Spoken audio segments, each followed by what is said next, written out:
Hey y'all, how y'all doing? I look a mess because I got home from work yesterday and there was a notice on my door that they're doing my yearly inspection on Monday. Today is October 23rd, so that's the 25th, 2021. So I'm taking a break from doing a deep cleaning of the apartment to make this video for you guys that I had planned to do before I got that notice. Now, I know it's okay for the house to look lived in, but in my Virgo brain, it needs to be spotless when they show up. But that aside, today I want to talk to you about what I'm calling magic boxes. Um, Back in the day, probably in the late 80s, early 90s, I remember hearing about they were called God boxes at the time, and a lot of Christians were doing these. It was just a simple little box that they would take and write a problem down that they're having, write it down on a piece of paper, and they would fold it up and just drop it in the little box and put the box off somewhere. And that was sort of called giving the problem over to God. And then, there was a lot of talk about how, oh, it just worked itself out or whatever. So there was a strong belief in these little God boxes. And then, probably 25, 30 years ago when I identified as Wiccan, I heard of something similar. Some of the Wiccans and pagans I knew, they called them mother boxes, but my little brain goes to, DC Comics with Darkseid and their little mother boxes and father boxes, but it was the same concept. The Wiccans and pagans, they would turn it sort of into a wish box, and they would take and write their desire on a little piece of paper, usually in the form of an incantation, and drop it in the little box, and bing, bang, boom, their wish would come true. In the hoodoo tradition, there are container spells, and some of those take the form of boxes. Now, the first time I ever heard of such a box called a mirror box, and I should have grabbed one down and showed it to you. I have a picture of one. I'll try to make it the little picture you see when you see this video. Basically, it's a little box, and you take a mirror that you never looked into. You don't catch your own reflection in it because you don't want to capture your own spirit. You break that mirror, and then you glue it all over the inside of that box with the shiny side out. And what you do is you take a picture or a doll baby of your enemy, and you put it in that little box and close it up. And it's called, and then, whatever they send out just comes back on them. So it's kind of a reversing spell. And sometimes you might bury this box in a graveyard or something. I first heard of those types of mirror boxes. I don't remember what year, but you guys probably remember a little show called Baywatch. Back in the day with David Hasselhoff and Pamela Anderson, David Chokachi. I can't believe I know all these names.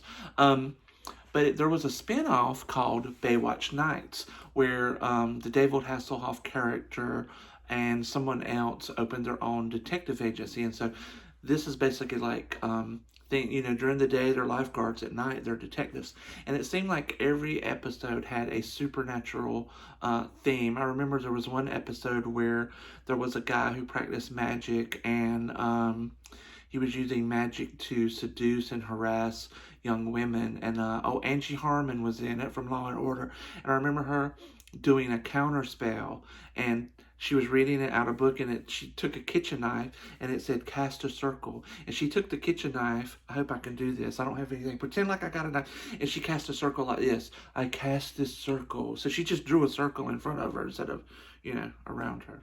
Anyway, there was another episode that was dealing with what they called voodoo, and I'm not qualified to say whether that was genuine voodoo or not. I don't imagine it was. But there was a practitioner who practiced voodoo, and he was very powerful. And they didn't know how to defeat him. And there was another voodoo practitioner who taught Angie Harmon's character, interestingly enough, the curse of the mirrored box. And basically they made a mirror box, put the little doll in it, and then everything that guy sent to hurt them came right back on him. He was powerless. That's where I first heard of the curse of the mirrored box. Interestingly, I've only made such a box at one time in my life. I actually still have it hidden away with a strong enemy. and I put the doll in the box face down because I had remembered reading somewhere that in the old days, people who were suspected of being vampires, they buried them face down so that if they, woke up and tried to dig their way out, they'd actually dig their way deeper into the earth. And I like that idea. Like, if this person became aware of my mirror box, they would just dig themselves deeper rather than climb out of it. So that is a type of magic box or container spell. There are other types of container spells where like a honey jar is a kind of a container spell, and there's spells where you put things in a hollowed out egg. But I'm going to focus on what I'm calling magic boxes. Now, magic boxes are kind of similar to the mirrored box. You're creating an environment. You're creating sort of, I like to draw upon popular culture and fiction and comic books. So you're sort of making a pocket dimension in your little box. And in this little pocket dimension, you're creating your goal as if it has already happened. Your little goal, whatever it is living its best life. I'm going to show you one example of a magic box. I told y'all I was cleaning out my apartment, so I am taking this opportunity to get rid of some clutter and things that I no longer need. So this is a magic box, actually. Now, your magic boxes can be anything like a nice box like this. Usually people use these and keep their tarot cards in or whatever. I just bought this one this morning because I knew I was going to do this video. This is a cheap little box I got at Walmart. It's unfinished and whatnot. I'm going to come back to this one. But this is, it looks like a book. I found it in the thrift store. It says on the front, dream big, and there's a whale on it. So I guess that's Moby Dick or something. But when you open it up, it's actually a box. And so this was a magic box that I started a long time ago and just never got around to, I'm going to dispose of its contents, but I'm going to keep the box. But in this, there's a crude little doll baby I made. I didn't want to spend a whole lot of effort on it for this purpose. And there's a tiny little velvet bag. I don't want to call it a mojo bag, a spell bag. And there's a certain object in there. And then I have, well, I'm not going to show it to you, but I'll show you this much. Oops. There's a photograph of the person that doll represented. And then I have some, hold on. I don't know why I decided to use Post-it notes because it's sticking everything. Little charms drawn on paper. I didn't get very far with this one because my goal did manifest and I just put this up on a shelf somewhere and forgot about it. So these contents will be disposed of, but you get the idea here. So let's say there are some goals that are temporary. Let's say you're working on an enemy. There are some goals that are going to be very long term. So you might want to think about that when you choose what kind of box. For instance, money. I don't care if you're in the poor house or the big house or the rich house. You're always going to need money. Even billionaires, they're constantly screwing us over. Apparently they don't have enough money. They're going to want more, no matter how much they have. So, if you make yourself a money box, you might want to get, a nicer one like this. And if you get a nice one, you can probably find something that has a symbol on the front that goes along with your goal. So you can see this one has a tree. So if I was to make a money box, I might think of this as a money tree.